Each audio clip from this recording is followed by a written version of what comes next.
Hi, I'm Shomari James, co-founder, chairman, and CEO of Equity Now Inc., nonprofit charter management organization, and I'm an everyday investor. I started out with 1, 2 units in the stock market, and I've grown my portfolio to $1 million portfolio. So if you want to find out how, check into my Expediting Change podcast. It's just me. As I open my mind and try to read yours, ask myself, why is it you really want to preach, boy? I want to teach more, because I'm experienced. Welcome to my podcast. Shomari James here. It's the Expediting Change Podcast. So it took me a really long time to actually get into this podcast, over probably 2 years after I seen so many people doing podcasts. I think I was letting perfect be the enemy to just good, because I'm not going to say I'm a pop on and just be a natural at podcasting, but there were so many different things with the podcast as I was watching other people's. I was like, well, what should I wear? Should I have my gold teeth? Should I be in a suit? My allergies is crazy all throughout the years. It doesn't matter what season it is. My allergies are ridiculous. So I recorded myself one time, and all you could hear, or all I could hear, was me sniffling. And then I was like, you know what? Let's not let perfect be the enemy to good or even great. And then I went to shout out to my Paradise team, to NCCU. And I was talking to the folks, and they were like, Shomari, you got to get over that. I'm going to hold you accountable, big homie. You got some information that you need to get out. And I said, all right, that's what folks been telling me. So I'm here to talk to you today about financial education and about generational wealth building. My credentials, I made a little bit of money in the stock market. I started investing in DSW when it was like $8, $9. I met a mentor who just taught me the game. I spent an entire summer at his house. And I'm also say that I am not an expert in the stock market. I have a specific skill set where a lot of individuals will talk to you about what their financial education or their financial literacy experience is. They won't tell you their bias. I'm going to tell you my bias right up front. I'm a long-term investor. I'm going to get the bag slowly. Of course, crypto and options are ways to get the bag, but it's not mine. So I'm going to tell you my bias all the way up front. So who am I? Who is Shomari James? Born and raised in Buffalo, New York. I'm from the town. We call it the town, Buffalo, yes. We lost 4 Super Bowls. That's the first thing folks think about when you start talking about Buffalo. But guess what? We went to the AFC East Championship last year. So how about that? This is our year. Born and raised in Buffalo, married, 2 children, God-fearing man that ultimately deep dives into why I wanted to do this podcast. I've always believed in support, and I've always believed in giving back. You have these conversations where individuals talk about that Black people, the culture, are crabs in a barrel. Well, I'm here to run a counter narrative to that. I don't have anything to sell to you. I have a bunch of knowledge that I've amassed, and the purpose of this podcast is just that, is to give that knowledge to you. Now, let's get into the show. The show is called Expediting Change. And the reason it's called Expediting Change is there are a lot of individuals. There is this aura, there is this climate, there is this political, whatever you want to call it, where individuals are having conversations about eat the rich, tax the rich. Like, that makes absolutely no sense to me, right? So all of a sudden, because when I was growing up, when we started talking about money and conversations about money, it was like, mom would be like, hey, listen, money don't grow on trees, but technically it does, because money is paper, and paper comes from cheese. Much respect, Mom. I'm just kidding with that one. But the point in that is, it's a lot of trauma when you start talking about money when I was growing up, right? So folks wasn't necessarily Instagramming because we didn't have it. Folks wasn't necessarily having conversations about financial literacy. Folks wasn't having conversations about financial education. But now the culture is all over financial literacy, all over financial education. I believe on YouTube, one of the number one topics when you go out to get bread, when you go out to get sponsorships, when you pull up YouTube, is financial education. So when I step back and look at it for a moment at a 30,000 foot level, I compare that all of these Black people, BIPOC, whatever words you want to use for the culture, is getting the bag and focused on it. Now it's this narrative about tax the rich, eat the rich. So now it's no longer cool to be rich when Black people start getting rich. I find that real funny. I never grew up and seen an Instagram post or post about all of these multimillionaires and billionaires. You can literally rattle off right now 3 or 4 billionaires. You could think about it that are black. Should we talk LeBron James, Jay-Z, Robert F. Smith? Pick it. You talk about an entrepreneur, a basketball player, whatever you want. But again, all of a sudden, now is this, I don't want to call it progressive, but I just use the word. So let's just say this wing, this political climate where we're talking about money is evil, rich people are evil. Nah, what they do is evil, maybe some of those individuals that they might be talking about. But what I want to do is I want to get the bag. I want to make as much money as absolutely possible, be the absolute best person that I could be to my family, to my friends, to my circle, and then give money away. Give money away, give information away to make sure that we are all growing and getting the bag together. So why am I starting this podcast now, and how can my experience and my knowledge help out? Well, I've been in business since 1998, whether it's nonprofit, whether it's for-profit, whether it's my first company, which was Etage Solutions, where we had an idea to just put the Black Business Index and say, hey, if you Black, we're going to put you on the internet, before everybody even knew what the internet was. You feel me? So when I talk about getting the bag, I've had this mindset since I was a shorty.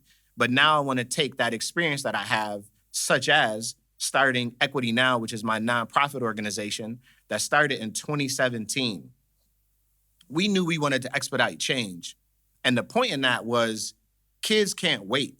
I have conversations with adults and they like, Mari, I know that stock stuff, but I'm 30, I'm 25, I'm 40. This long term is not for me. It just, you feel me? It just takes too long. While I disagree with that, expediting change and kids can't wait, we said, yo, what can we do as a set of people to build and create change right now?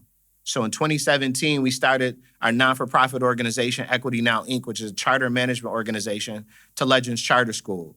And we had this crazy idea, since I'm an investor in the stock market, to say, yo, listen, if adults don't want to pay attention, you know what we're going to do?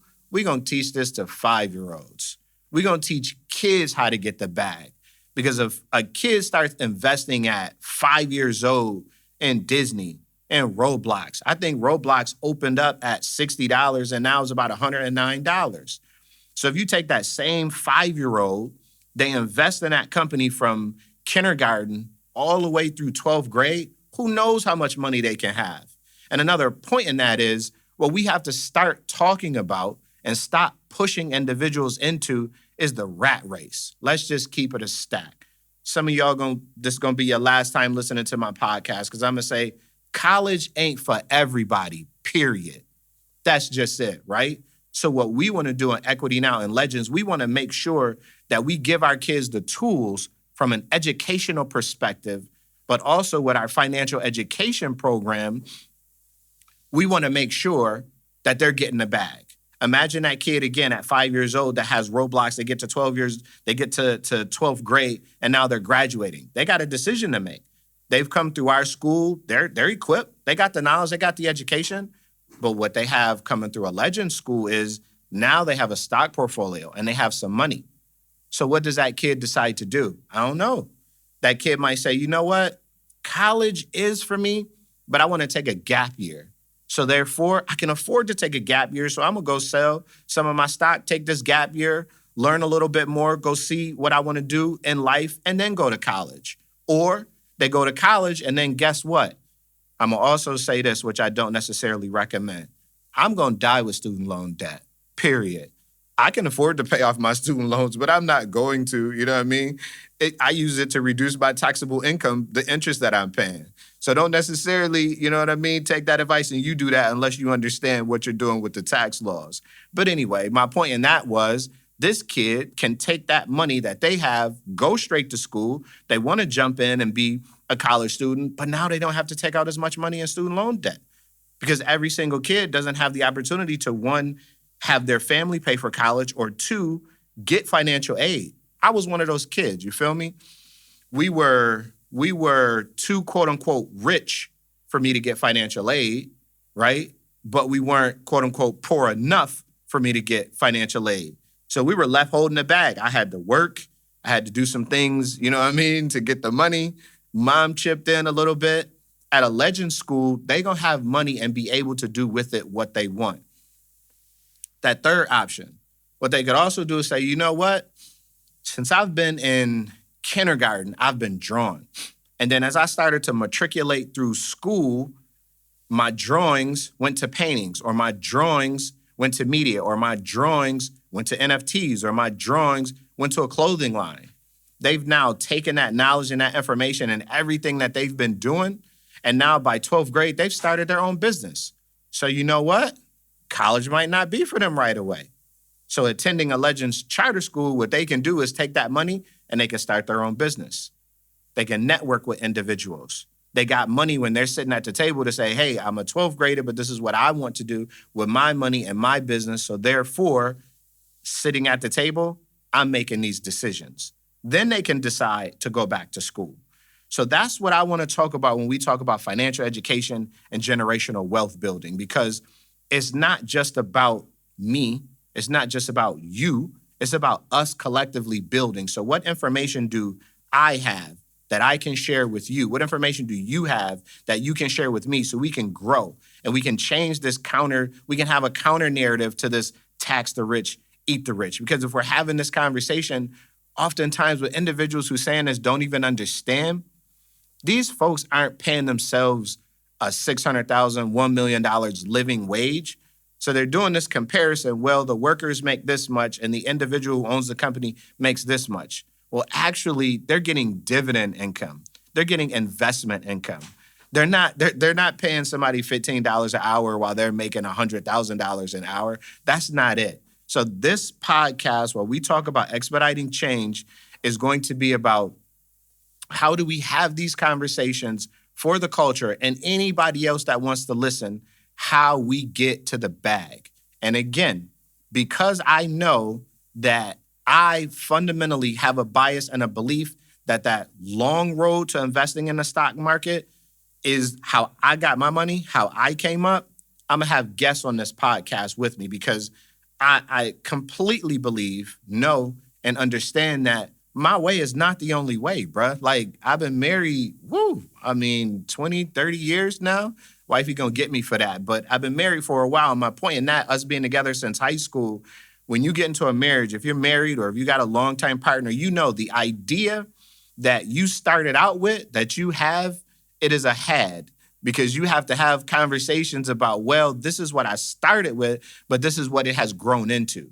So me knowing and understanding that and then looking at myself being reflective, my way is not the only way. That means I'm going to have guests on this show.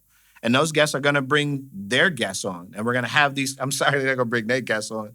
What am I talking about? I'm going to have guests on. I'm already giving away my podcast in the first cut. I am going to have individuals on the podcast that I'm going to be interviewing about their way. So let me give you an example of what that looks like. What that looks like is I recently formed a real estate group. The first thing, if you ask me about investing in real estate, I'm going to say, nah, bro, don't do it. Any money that you're going to put in real estate, just put it in the stock market. Don't do it. But then as I was having conversations with my real estate friends who are heavy into real estate, one of them paused and was like, Mari, listen, you got to stop bashing real estate, bro. Like, come on, man. The exact same thing that you do with the stock market is what I do in the real estate market. So you buy and hold companies and you take those dividends and you make money and reinvest those dividends to make your stock grow, to make your portfolio grow. I do the exact same thing as what my friend said. I get as many doors as I can. I manage the majority of it. I have some property managers here and there, but having those doors, that's my long-term investment strategy. So I went back and I said, you're right. You know what I mean? I had to be self-reflective to say, I can't knock away for the culture to get to the bag just because I had some bad experiences. I don't like changing toilets. I don't like tenants calling me. I'm getting older in age. I don't like talking on the phone. I don't like FaceTime. So it was easy for me to be like, I'm done with real estate. If it's not a land deal, I'm not touching it. In the stock market, all I have to do is sit down with a couple investors, do my research, go from my phone or my brokerage account and order the stock. I completely digress. I do that quite often, and you're going to hear me do that. You're going to have to get used to it on my podcast. But again, the point in that is I'm going to have experts to come on to talk about different ways to get to the bag. I may even have 2 guests and have those guests battle it out, and I'll be a mediator. One will be interested in the stock market, and one will be real estate, and then you decide. You decide as an audience. Also going to be interested in your feedback to know, what do you want me to talk about? What do you want to hear? What topics are you interested in? But then I'm going to leave with like some tips, because one of the things that when I'm having conversations with folks in passing, they say, well, Shomari, what have you been doing? What are the things that make you successful? And there are these little nuances, little things that you can do that for me are always automatic. I was having a conversation the other day. We were talking about it's not just how much money you make. It's about how much money you can keep, right? So let me say that again. It's not just how much money you make. It's how much money can you keep. So let me give you a couple things on that. One is, if you invest in the stock market, take a look at your tax losses or take a look at your losses. Those losses, if you decide to sell that stock, can go against your taxable income as we're butting up to the end of the year. So take a look and review your entire portfolio now that we're in December, and December is on its way. We're on our way to the new year. That's one thing to take a look at to reduce your taxable income. Another is charitable donations. I was having a conversation with somebody and they were like, oh yeah, I pull up and I have a whole load of clothes and shoes and everything, and I just donate. I drop it off at the gas station, little clothing thing. And I'm like, oh, nah, that's not what I do. They're like, well, what do you do, Shomari? I take mine to the Goodwill or to AmVets or whatever it is. I have an itemized receipt. I fill my truck with that. And then as a charitable donation, whatever that is, it's now that dollar amount, whether it's $1,000, $5,000, $10,000 as a charitable donation, I take that and then I give that to my CPA, and then that reduces my taxable income. So there are a bunch of little things, again, that I just do normally that having conversations, they say, oh, wow, that's something that I never even thought about. So every single podcast, I'm going to try and either start off or end off with one of those. Any of those tips that you feel, again, please holler at me. Let me know, and I will expound upon them. I'll make them a whole podcast tip. So in closing, this has been my very first podcast. I'm extremely humbled. I have to give a crazy shout out to Studio 12. I have to give a crazy shout out to AK Designs. I have to give a crazy shout out to my wife, who was like, you better get your butt in there and stop playing around and get on that camera. I was having a conversation with the team and my guy, and he was like, Shomari, you look steady Eddie. I was like, actually, I'm extremely nervous. Before the lights go on, before the camera, before I see that red light, I am shaking in my boots. But what's crazy is once the camera starts and once the lights go, I don't have nothing else to do but perform and just give you the information that I have, and there's nothing to be nervous about. And I'm an everyday guy. I'm not a multi-millionaire. I'm not a ball player. I'm not a rapper. I'm not out there. I don't have 1 million followers on Facebook. As an everyday guy, I do this, and I do this for you. And if I can do it, you can do it. So please enjoy my podcast, which is Expediting Change. It's going to be on all platforms, especially YouTube. Follow me on Instagram at Shomari_A_James on IG and on Facebook. Much love. I'll see you at the next podcast. As I open my mind and try to reach yours, ask myself, why is it you really want to preach, boy? I want to teach more, cause I'm experienced. If you can learn from me, then you don't have to experience certain experiments that have gone wrong. This ain't Russ Pop, this ain't the wrong song. From the city where they do you wrong and smoke strong. Have you seen red, couple stars, Hong Kong? Never hesitated in certain situations. I always elevated through my trials and tribulations.